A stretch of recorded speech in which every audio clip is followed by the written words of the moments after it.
Somebody who gave His life for us. And that is the Lord Jesus Christ. Amen. And therefore, our bodies is not ours. Amen. It's not ours anymore, but it is the Lord. And also, we thank the Lord. Kasama pa rin natin si Mark ngayong hapon. Amen.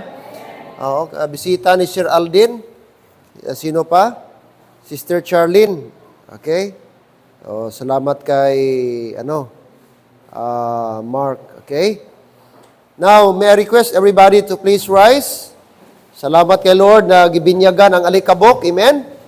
Na at least sandali ang ulan, hindi nagtagal. At least kahit papano, lumamig ang ating paligid. Okay, shall we read verse number 14, chapter 1 in the book of Mark, please. Okay, let's read this passage. Mark chapter 1, verse 14. And then after that, we will proceed to our second verse, which is found in Acts chapter 20, verse 24. So first, let's read Mark chapter 1, verse 14. Mark chapter 1, verse 14. Okay, ready? Read. Now, after that John was put in prison, Jesus came into the Galilee, preaching the gospel of the kingdom of God. Take note, what was the content of the preaching of Jesus Christ? Preaching the gospel of the kingdom of God. Okay, let's proceed to Acts chapter 20, verse 24. Acts chapter number 20, verse number 24. Acts 20, 24. All right. Okay, let's read verse 24. Ready? Go. But none of these things move me, neither count I my life dear unto myself, so that I might finish my course with joy and the ministry which I have received of the Lord Jesus, to testify the gospel of the grace of God. So this afternoon, we're going to talk about the two gospel. The gospel of the kingdom and the gospel of the grace of God. Amen? Before we go on, shall we come into the Lord in prayer? Father, we thank you this afternoon. We thank you for the cool weather. We thank you, Lord, for the rain that, Lord, nagpalamig po sa aming paligid. And thank you, Father, for the fellowship once again upon Thy Word.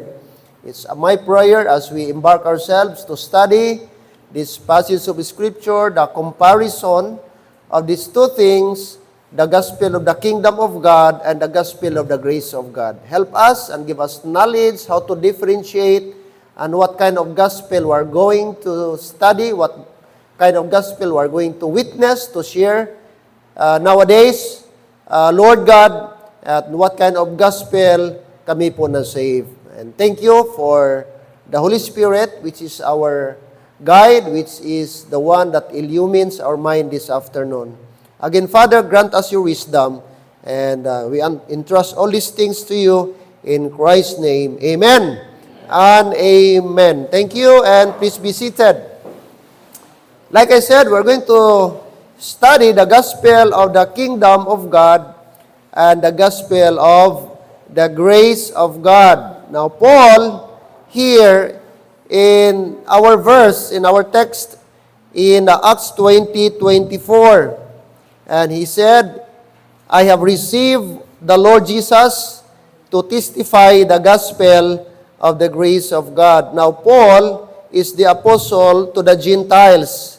And he is tasked, mga kapatid, to testify the gospel of the grace of God. Now, what is the difference? We're going to study the difference of the gospel of the kingdom and the gospel of the grace of God. Meaning, gospel of the kingdom versus gospel of the grace of God. Amen? How I wish na masulat sana natin dito, pero kulang sa panahon, But anyway, just, na lang, I hope na meron kayong, anong tawag doon?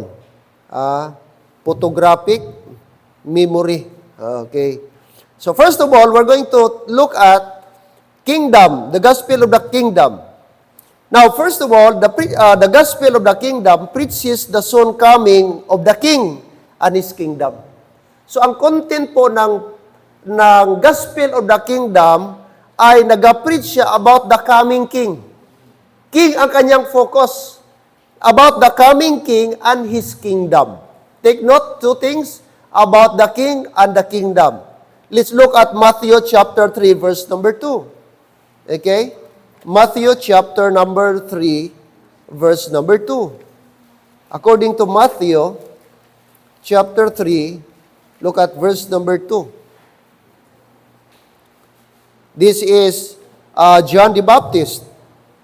Verse 1, and in those days came John the Baptist, preaching in the wilderness of Judea. And look at verse 2. And saying, repent ye, for the kingdom of heaven is at hand. So what was the content of John the Baptist preaching? First, there is repentance. He said, repent ye. Number 2, for the kingdom of heaven is at hand. That is referring to the millennium, the millennial reign of Christ. One day, for 1,000 years, God is going to reign here on earth, literally, earthly kingdom.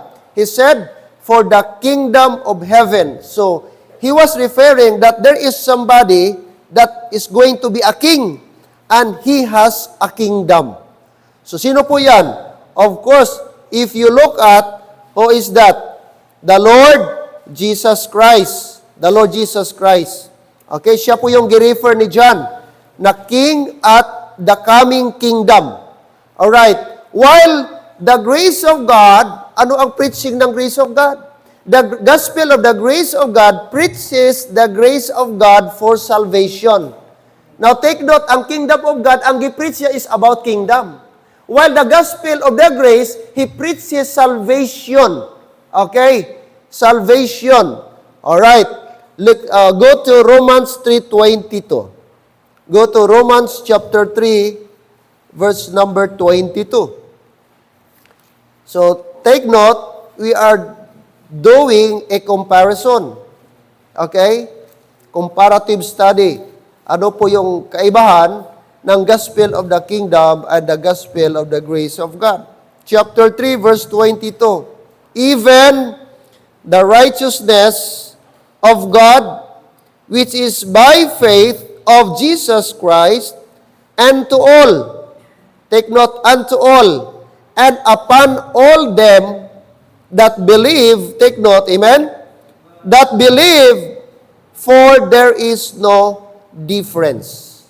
So take note, dito po, ang preaching po ni Paul, ang content po siya is the righteousness of God na kung saan ma-acquire natin through Jesus Christ by faith.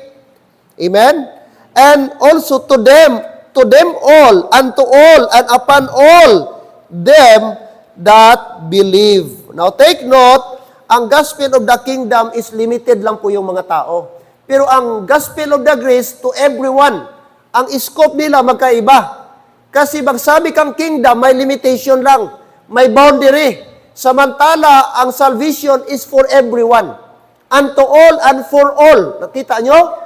That, anong gawin nila para masave? That believe. That believe. Okay, so makita nyo po, okay, ang gospel of the kingdom is nag-refer sa king and his coming kingdom. While the gospel of the grace, referring to the faith, the righteousness of God that we will be acquired through the Lord Jesus Christ by faith. Alright? Next.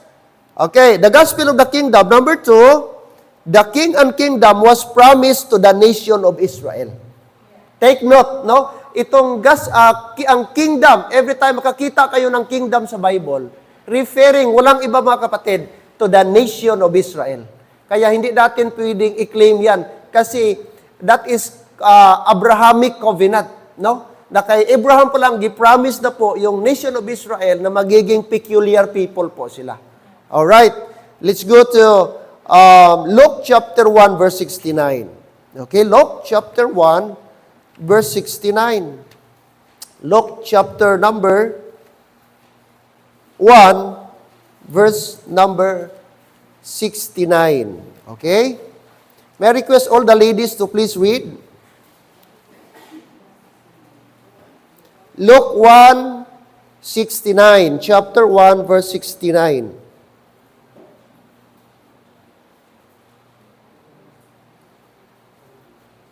Okay, 69, ready? Ladies, go.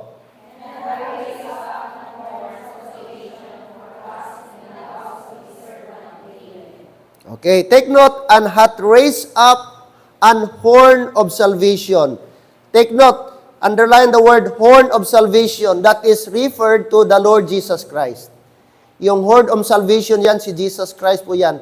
And take note, salvation for us in the house of His servant David.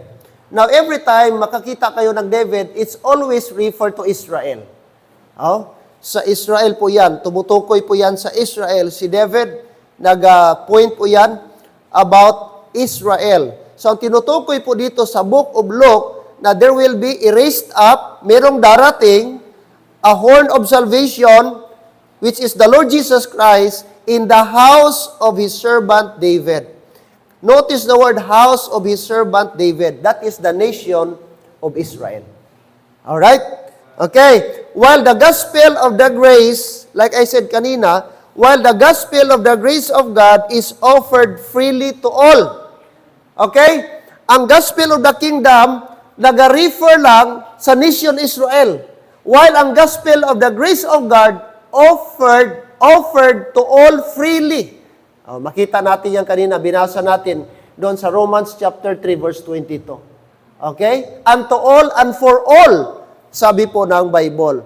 So meaning, okay, hindi po tayo kasama sa kingdom of Israel.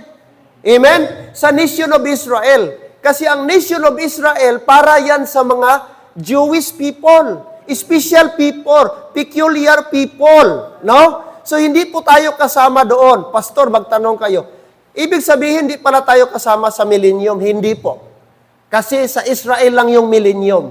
Tayo, doon tayo sa heavenly bodies. Heavenly, seated with Christ.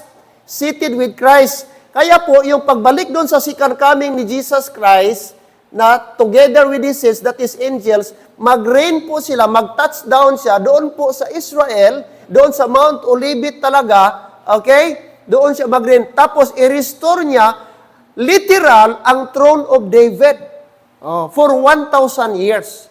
So, mga Hudyo lang yan. Noong unang panahon, ang ating concept na maging leader tayo.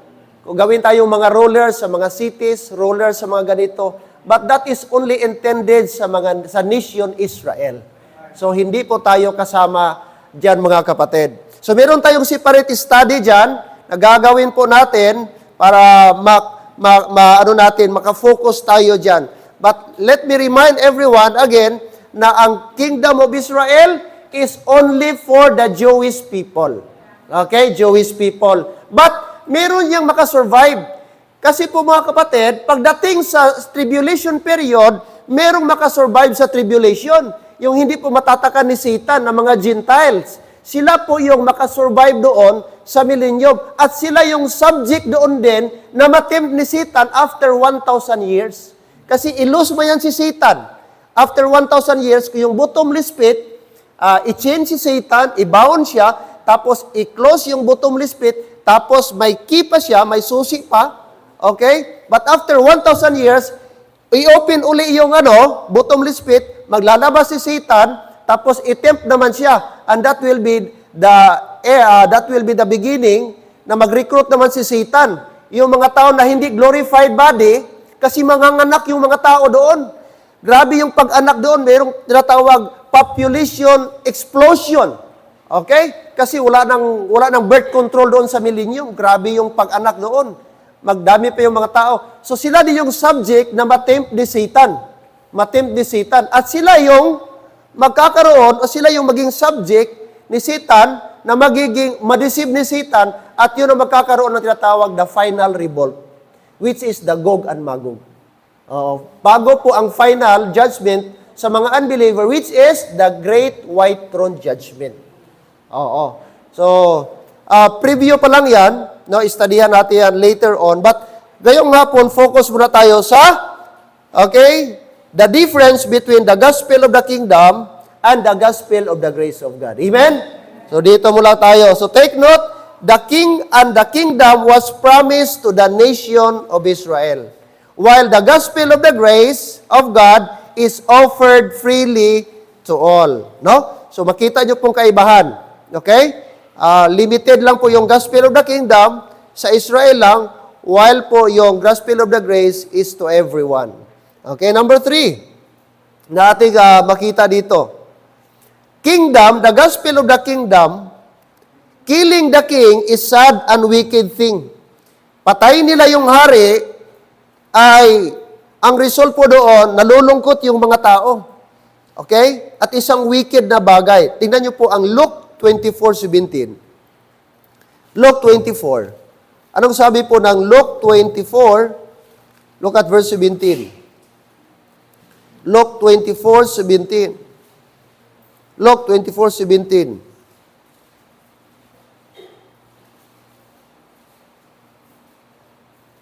Verse 17, and he said unto them, what manner of communications are these, that ye have one to another as ye walk and are sad?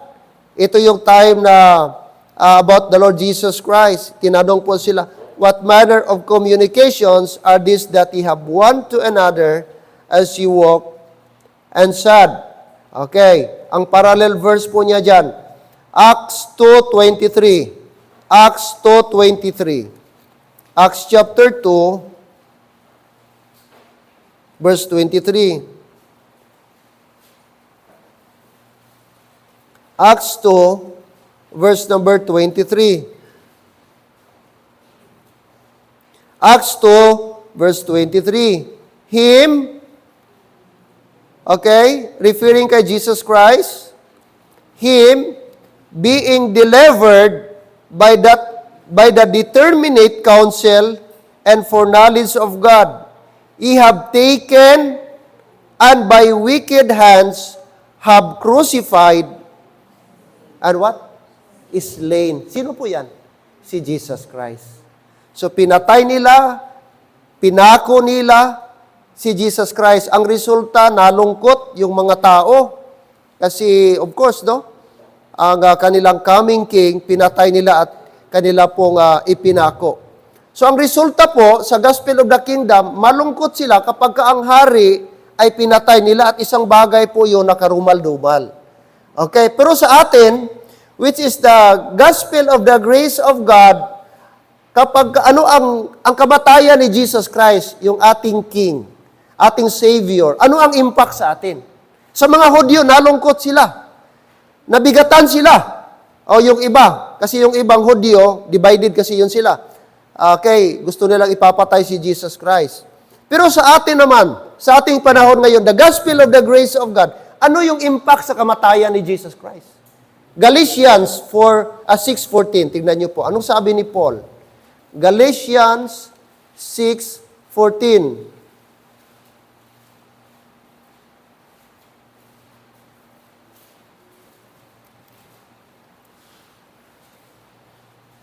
Okay, Galatians 6:14. Mga men, pakibasa please.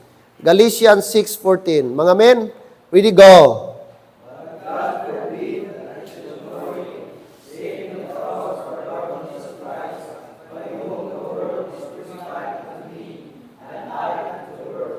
Okay. Sa gospel of the kingdom, ang kamatayan ni Jesus Christ, killing the king, is sad and wicked thing.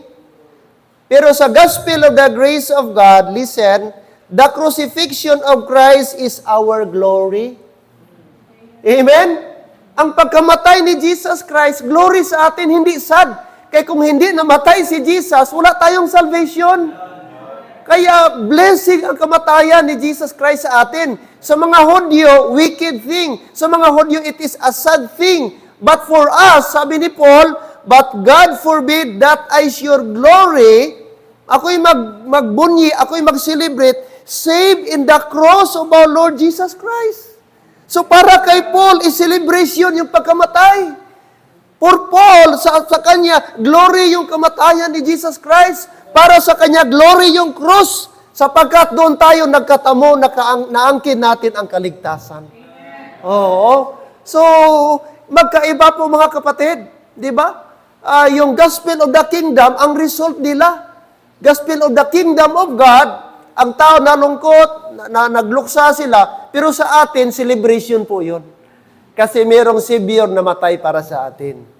Kaya po, magkaiba po sila. The gospel of the grace of God. But God forbid that I should glory. Ako po'y magmalaki. Sabi niya, save, the word save, except, sabi niya, except in the cross of our Lord Jesus Christ, by whom the world is crucified unto me, and I unto the world. Oh, mga kapatid, okay, sabi pa niya, for in Christ Jesus, neither circumcision, mga Hudyo, availeth anything, nor uncircumcision, Gentiles, but a new creature. So, ibig sabihin, dito sa Gospel of the Grace of God, wala nang distinction kung Hudyo ka ba or Gentile ka. But there is no difference whether you're Jew or Gentile. We are one in Christ. And that is what we call new creature. Oh, ang ating identity sa Gospel of the Grace of God, new creature. Hindi ka na Hudyo ang pagtingin ni Lord, hindi ka na Gentile, but new creature. Amen? So, napakaganda mga kapatid, no? Ang ating status sa harapan po ni Lord during the Gospel of the Grace of God. Amen? Okay. Next, mga kapatid, pang-apat na kaibahan ng Kingdom of the Gospel and the Gospel of the Grace of God. Number 4, the Gospel of the Kingdom, the cross of Christ was not part of the message. Hindi po na-mention ang cross sa message, sa preaching nila. Sila Peter, sila the 12 apostles. Mga kapatid, hindi po na-mention ang cross. Tingnan niyo po. Ano ang message ng kanilang preaching? Luke 9, verse 2. Luke chapter 9, verse 2. Tandaan niyo po itong mga verses para meron tayong idea. Ano? Luke chapter 9, verse number 2. Luke chapter 9, verse number 2.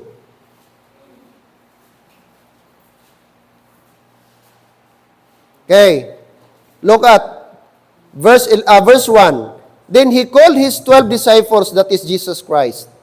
Then he called his 12 disciples together and gave them power and authority over all devils and to cure diseases. Verse 2. And he sent them to preach the kingdom of God and to heal, what? The sick. So ano ang pag-send out niya sa kanila? Para mag-preach? To preach the kingdom of God and to heal the sick. So wala po doon ang cross. Wala yung pagkamatay, walang gospel doon. The death, the burial, and resurrection of Jesus Christ. Ang kanilang preaching, repent, and the kingdom of God is at hand. And then, kasama po doon, healing. Healing sa mga diseases sa kanila. So never na-mention ang cross sa kanilang preaching. Wala kasi si Jesus Christ this time, di pa namatay. Buhay pa po siya.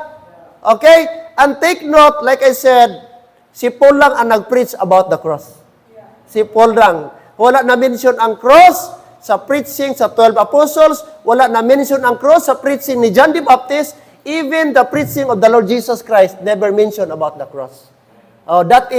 That's the difference between gospel of the kingdom and the gospel of the grace of God.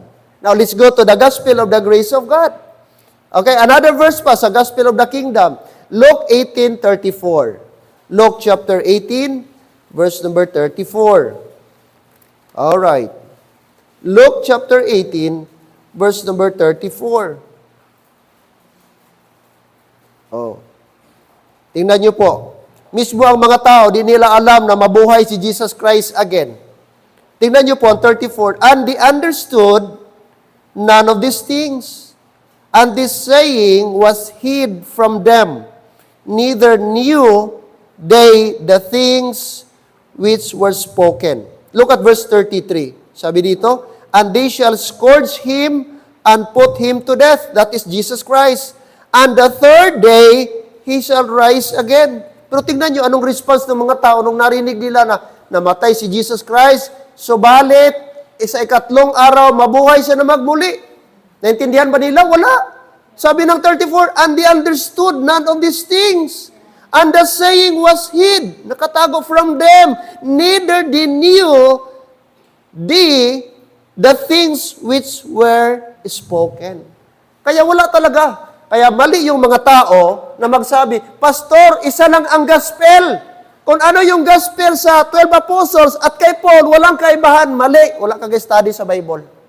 Kasi maliwanag, iba ang preaching sa 12 apostles, iba ang preaching ni Paul. Magkaiba po sila ng gospel na dinadala. May gospel of the kingdom, iba doon, at iba ang gospel of the grace of God. Kaya hindi mo pwedeng pagsamahin yan. Magkaiba talaga sila. Amen po ba? So dapat maliwanag yan sa atin. Kasi gabasa tayo ng Bible, even ako mga kapatid, bakit gospel of the kingdom? Bakit kingdom ang ginatukoy? Even si Jesus Christ. Nung di ko pa naintindihan, praise the Lord, naintindihan natin dahan-dahan, na magkaiba may dalawang uri po ng gospel. Gospel of the kingdom and gospel of the grace of God. At iba po yan ang paraan para maligtas sila. Later on, istadihan natin, ano ang requirement para masave ang tao sa gospel of the kingdom? At ano ang requirement para masave sa gospel of the grace of God? Amen? Oh, maganda yan na topic. Oh, anong requirements? Oh. Pastor, isa lang. Oh. Kung isahin mo, Brad, kailangan ka babaptize para masave. Hello, amen? Kay requirement ba yan dito na magpabaptize in order pa masave? Oh, kaya dapat mo maintindihan yan. O ngayon, sabi Pentecostal, di ba tama kami? Believe and baptize. Kasi Mark 16:16, he that believe it and be baptized shall be saved. O ngayon, ay da, nara mo gali, hindi kailangan gigali ko magpabaptize. Mali gitong baptize. Siling nila daw, di daw makaluwas baptism. Klaro sa Bible, o may bersikulo. May nalangin, way ko nagpadala-dala to sa ila. O, kay diri o may ara. Apil gid baptism, mga baptist, way kapati nga di makaluwas. O, ari o, believe and be baptized shall be saved. Kag kung di ka mag-believe, shall be damned. O, tianhon mo na karon, balda ka. Kung way ka alam. Amen? Kaya, yun nga, rightly dividing. Amen? Ang solusyon, rightly dividing. I-identify nato kanino yung sinabi at para kanino. O para kasama ba tayo? Covered ba tayo doon? Ano bang para sa atin? Oh, doon ang tanong. Amen po ba? Amen. Mga kapatid. Oo, so kailangan, okay? All right. Now, ngayon, kanina sa Gospel of the Kingdom, the cross of Christ was not part of the message. Now, sa Gospel of the Grace, ano kaya? Ano ang cross dapat? Ano ang cross? Kasi doon sa Gospel of the Kingdom, hindi kasama. Ngayon sa ating panahon, which is the Gospel, under sa Gospel of the Grace of God, ano dapat ang cross? Requirement sa preaching. Requirement sa preaching. Yes, mga kapatid. Oh, listen. Gospel of the Grace of God requires preaching the cross. Requires preaching of the cross. Oh, tingnan niyo po. Okay. Mga kapatid, 1 Corinthians 15, 1-4. O, always ba natin ito ginabasa, mga kapatid. Kaya po, take note sa ating lahat, mga members, every time mag-soul winning tayo, wag nyo pong kakaligtaan, i-mention ang cross. Wag nyo kakaligtaan, i-mention ang gospel. Kaya without the cross, there is no salvation. Amen? Moreover, verse 1, Brethren, I declare unto you the gospel which I preach unto you, which also ye have received, and wherein ye stand. Verse 2, by which also ye are saved, if ye keep in memory what I preached unto you, unless ye have believed in vain. So my faith pala na vain. Verse 3, for I delivered unto you first of all that which I also received, how that Christ died for our sins according to the Scriptures, according to the Scriptures. Verse 4, and that He was buried, and that He rose again on the third day, according to the Scriptures. So take note mga kapatid, another verse, chapter 1, verse 18. Andiyan pa. Chapter 1, verse number 18.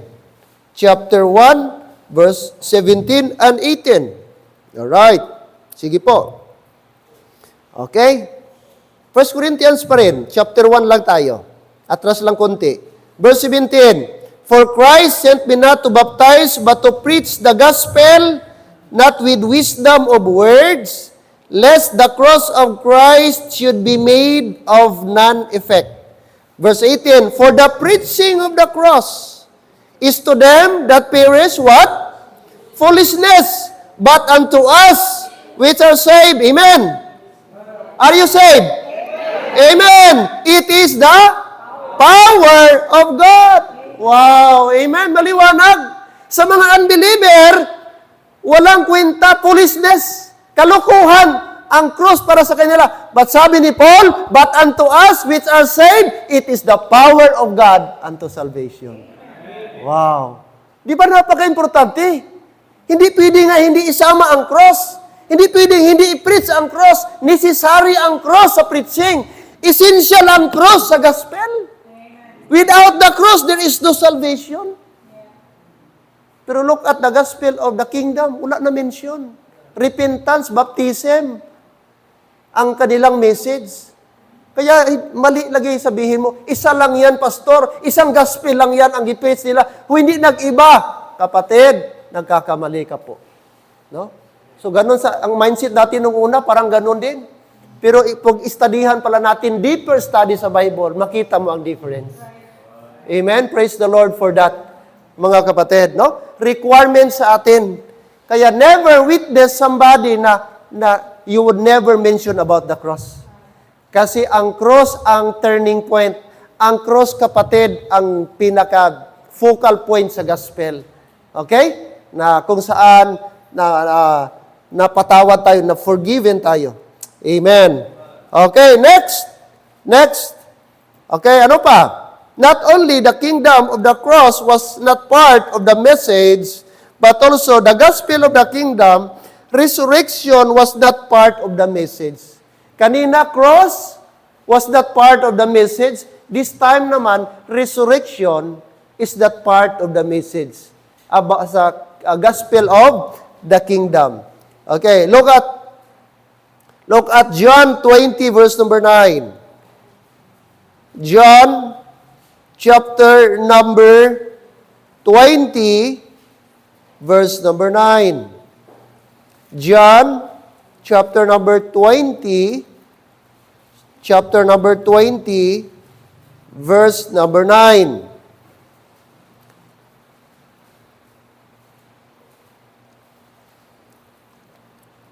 Chapter 20, verse 9, for as yet they knew not the scripture, that he must rise again from the dead. Then the disciples went away again unto their own home. So mismo ang mga disciples, di nila alam na si Jesus Christ, after 3 days, ma-resurrect. Sila mismo na, apostle na, di nila alam na ma-resurrect si Jesus Christ. Oh, mga kapatid. For as it they knew not the scripture, di nila alam, that he must rise again from the dead. Kaya nga, si Peter ba yun, sabi niya, Lord, di ka mamamatay. And even kung na-resurrect na si Jesus Christ, may isa pa doon na hindi naniwala. Sabi ng ibang mga disciples, Hoy, Thomas, si Jesus Christ last week, kasi absent pa si Thomas. Noong si Jesus Christ nagpakita, muna ka, dili sige absent. Kasi pag may blessing, mamiss mo ang blessing. Amen. Nantawa si Thomas. Nakita namin si Jesus Christ face to face. Physically nakita namin. Sabi niya, baka gunigot pa si espiritu lang to niya. Di ko mapati. Sili, unless makita na ako ang iyang katong printer, may hand na butas, tapos ang aking kamay ay trust sa iyang tagiliran. Sabi niya, si Thomas, ito yung mga tao na to see is to believe. Doon nag-umpisa kay Thomas. Ngayon, maya-maya, habang usap siya, kasama siya, nakipag-argue sa ibang mga disciples, biglang dumating si Jesus Christ, Thomas, Thomas, sabi niya, andito ako. O, anong sabi niya? My Lord and my God. O, doon na siya, nasabi niya, my Lord and my God. O, naniwala na siya, na si Jesus Christ talaga nabuhay na magmuli. Pero take note, sa primero, di siya naniwala, until na makita niya si Jesus Christ. So mismo mga disciple na niya, pero di pa naniwala nga si Jesus Christ ma-resurrect. So di nila alam ang resurrection. Sa time nila, kaya hindi kasama sa preaching nila ang resurrection. Kasi di sila naniniwala na si Jesus Christ mamamatay at ma-resurrect. Pero tingnan niyo po mga kapatid, sa atin ngayon, ano dapat ang resurrection? Oh, sa inyo kaya? Ano dapat ang resurrection? Kung kanina, requirements bad, ang cross, the same thing, requirement sa gospel, ang resurrection. Okay, 1 Corinthians 15 verse 14. Okay, let's look at, tingnan niyo po. 1 Corinthians 15. Anong sabi ni Paul? Kasi si Paul man talaga ang nagsulat nito. 15, verse 14. Okay, 1 Corinthians 15, verse 14. Okay, 13 please. Ready, go. But if there be no resurrection of the dead, then Christ is not risen. And if Christ be not risen, then our preaching vain, and your... Verse 15, yea, and we are found what? False witnesses of God, because we have testified of God that He raised up Christ, whom He raised not up, if so be that dead rise not. Yan ang dilema. Kapag wala na, banhaw na si Jesus Christ from the dead, okay, ano daw tayo? Our preaching is vain, and our faith is vain, and we become mga false witnesses. Okay, gawa tayong istorya na resurrect si Jesus Christ, pero ang totoo, hindi pala. Yan ang negative effect. Kaya sa atin, mga kapatid, praise the Lord, si Jesus Christ na resurrect. That's why our preaching is not in vain, our faith is not in vain, and we will be no longer false witnesses. Meron na tayong power na mag-preach ngayon because totoo na resurrect si Jesus Christ. Are you glad? Amen? Nga na-resurrect si Jesus Christ. That's the gospel of the grace of God. No? Mga kapatid. Alright? Preaching is vain without the resurrection. Preaching is vain. Para lang tayo ditong tinkling cymbal. Pero walang power. But praise the Lord, sa gospel of the grace of God, sabi niya, that Jesus Christ, He was buried, and that that He died, and that He was buried, and on the third day, He rose from the dead. Amen. Praise the Lord, So, preaching is not in vain, mga kapatid, sa atin ngayon, because Jesus Christ was resurrected. Amen. Okay, next. What else pa? Ang kaibahan ng gospel of the kingdom and the gospel of the grace of God. Like I said, gospel of the kingdom, resurrection was not part of the message, while gospel of the grace of God, preaching is vain without the resurrection. Okay, next. Gospel of the kingdom requires performance. Kailangan ka mag-perform. During, mga kapatid, sa gospel of the kingdom. Okay, let's look at 1 John. 1 John chapter 2, verse number 3. Okay, 1 John chapter 2, verse number 3. Okay?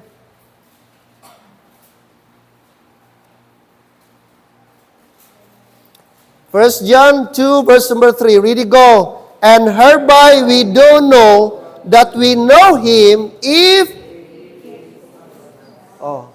Ma-prove daw na kilala mo ang Diyos at may totoong Diyos ka kung sinusunod mo ang Kanyang mga utos. Ibig sabihin, pag di ka mag-perform, di ka mag-comply sa commandment ni Lord, di ka niya anak, di ka niya kilala. Kasi sabi ng Bible, kilala ka ng Diyos if you keep His commandments. So by keeping His commandments, sa pag-comply mo ba, doon ka makilala na anak ka ng Diyos. So, works ito. If we keep His commandments, and hereby we don't know that we know Him. If, merong word if, we keep His commandments. So, performance-based. Performance. Hello, amen? Performance. Ano pa? Matthew 25:32. Kaya take note, itong verse ito, 1 John 2:3, hindi ito para sa atin. Wala tayo ga-perform para ma-save, amen? Hindi po yan para sa atin. Okay, another verse. Another verse. Matthew 25:32. Matthew, please. Matthew chapter number 25. Sayang yung di nagbalik, na-miss nila ang blessing. Kayo lang ang naka-enjoy sa blessing. Kaya it's better talaga magbalik kay maraming blessing. Amen? Matthew 25. Matthew 25. Let's begin reading verse 32. 32. Matthew 25. Let's read verse 32. And before Him shall be gathered all nations, and He shall separate them one from another, as a shepherd divideth his sheep from the goats. And He shall set the sheep on His right hand, but the goats on the left. Then shall the King say unto them on His right hand, Come ye blessed of my Father, inherit the kingdom prepared for you from the foundation of the world. For I was an hungered, and ye give me meat. I was thirsty, and ye give me drink. I was a stranger, and ye took me in. Naked, and ye clothed me. I was sick, and ye visited me. I was in prison, and ye came unto me. Then shall the righteous answer Him, saying, Lord, Lord, when we saw with thee hungered, and feed thee, or thirsty, and give thee drink. Until verse 46 tayo. Verse 38, when we saw thee a stranger, and took thee in, or naked, and clothed thee, or when saw we thee sick, or in prison, and came unto thee. And the King shall answer and say unto them, Verily I say unto you, inasmuch as ye have done it unto one of the least of these my brethren, ye have done it unto me. Then shall He say unto them on the left hand, Depart from me, ye cursed, into everlasting fire, prepared for the devil and his angels. For I was an hungered, and ye gave me no meat. I was thirsty, and ye gave me no drink. I was a stranger, and ye took me not in. Naked, and ye clothed me not. Sick, and in prison, and ye visited me not. Then shall they also answer Him, saying, Lord, when we saw with thee an hungered, or athirst, or a stranger, or naked, or sick, or in prison, and did not minister unto thee? Then shall He answer them, saying, Verily I say unto you, inasmuch as ye did it not to one of the least of these, ye did it not to me. And this shall go away into everlasting punishment, but the righteous into life eternal. Nakita niyo po? May dalawang grupo dito, the goats and the sheep.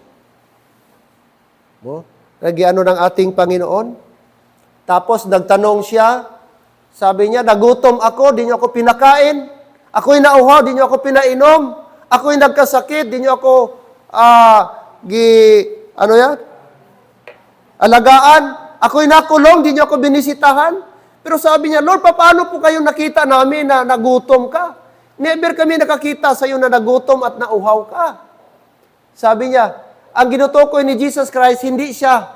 Sabi niya, kung anong ginagawa ninyo sa kapwa, amen?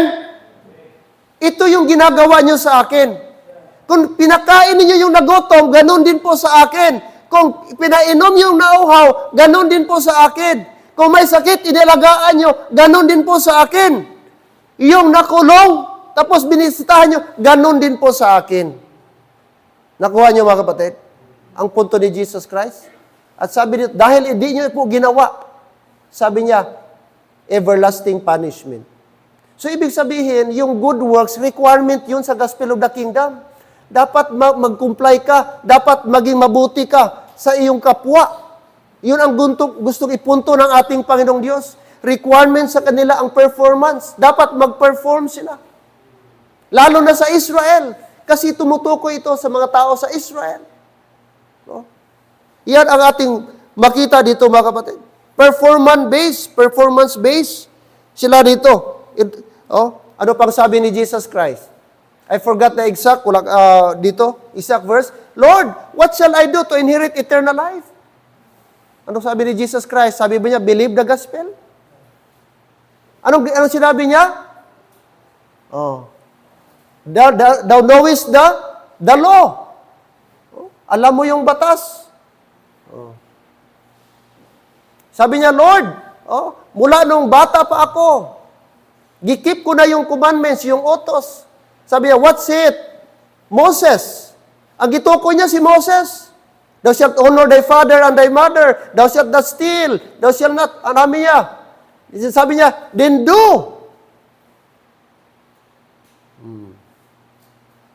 So makita po natin. So later on, atin pa yung pag-usapan. Alright, so the kingdom requires performance. Pero take note mga kapatid. Now remember, how about the gospel of the grace of God? Ano kaya? Sa tingin niyo, ano kaya? Ano ang nag-motivate sa atin?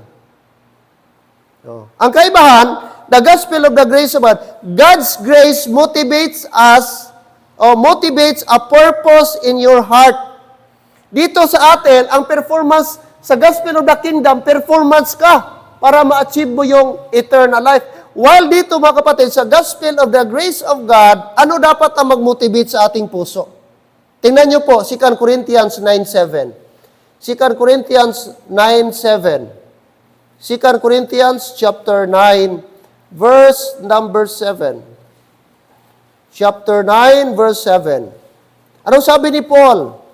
Every man according as he purposeth in his heart. Take note the word purposeth.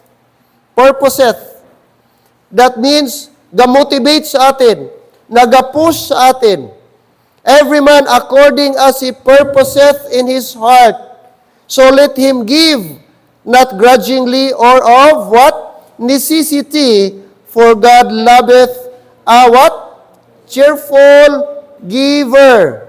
Okay? Take note. So ang ga-motivate sa atin is the grace of God. Ang grace ni Lord. Bakit ka nagbigay? Bakit ka dapat ka cheerful? That is because of the grace of God. No? Ang daming blessing tayo galing sa Panginoong Diyos.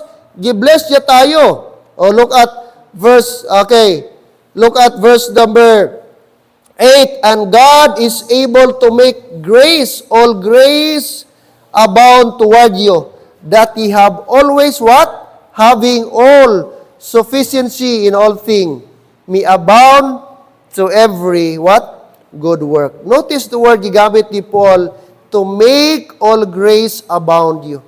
So kung paano nag-abound ang grace sa ating panahon ngayon, ganun din dapat ang ating puso sa pagbigay sa Kanya, dapat nag-abound.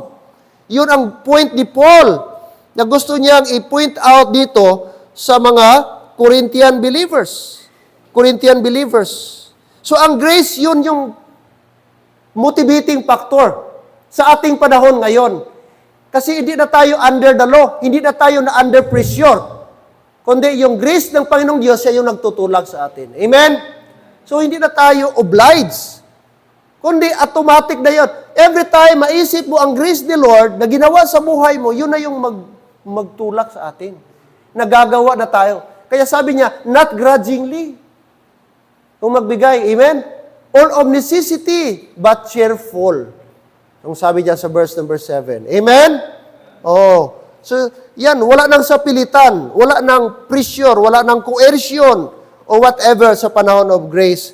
Kundi, purpose in your heart. Purpose in your heart. Alright. Next, mga kapatid. Okay. Next is, the kingdom, the gospel of the kingdom will benefit everyone on earth. Okay?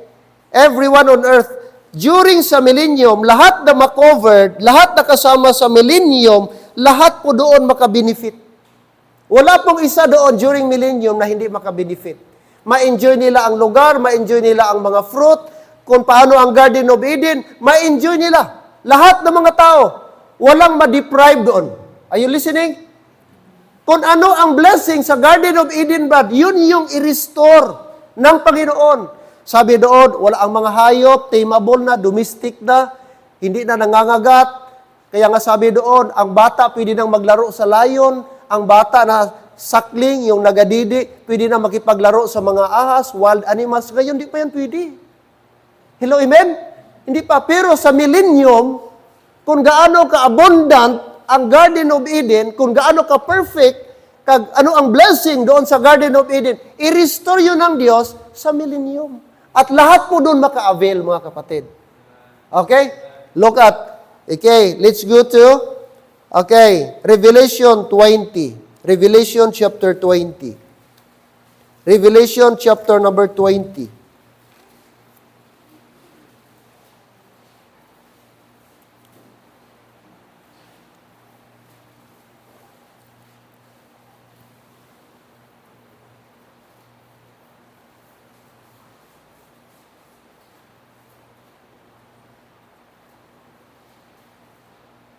All right. Look at verse 1. Revelation chapter 20. Look at verse 1.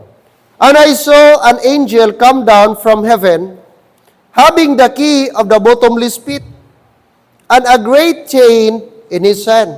So may angel na bumaba galing sa langit, may daladalang susi, tapos kadina doon para sa bottomless pit.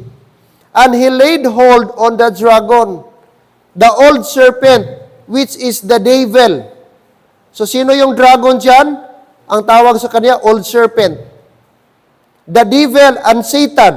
Anong ginawa ng angel sa kanya, kay Satan? And bound him 1,000 years. Gitalian.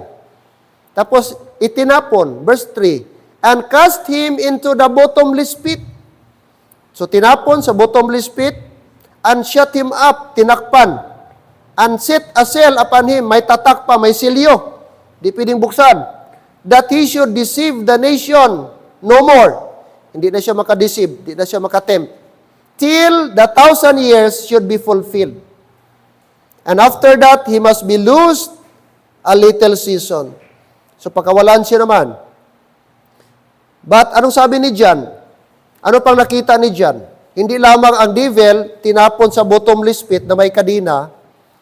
And I saw thrones, and they sat upon them, and judgment was given unto them, and I saw the souls of them that were beheaded, pinugutan ng ulo, for the witness of Jesus, and for the word of God, and which had not worshipped the beast, yung hindi nagpatatak sa Antichrist, sa beast, neither his image, neither had received his mark, yung 666, upon their foreheads, or in their hands, sa agtang o sa kamay, walang tatak.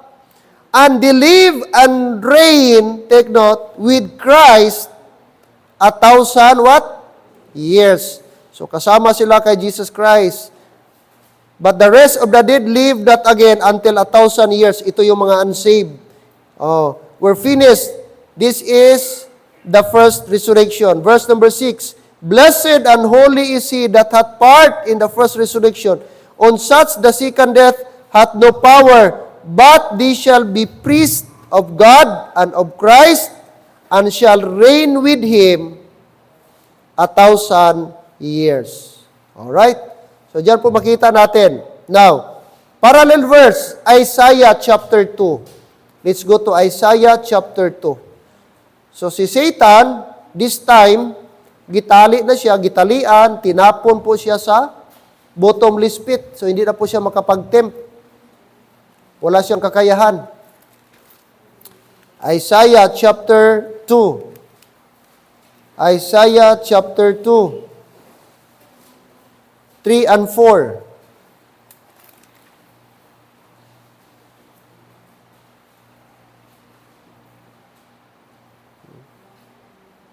Verse 3 and 4. And many people shall go and say, Come ye, and let us go up to the mountain of the Lord, to the house of God of Jacob, and He will teach us of His ways, and we will walk in His paths.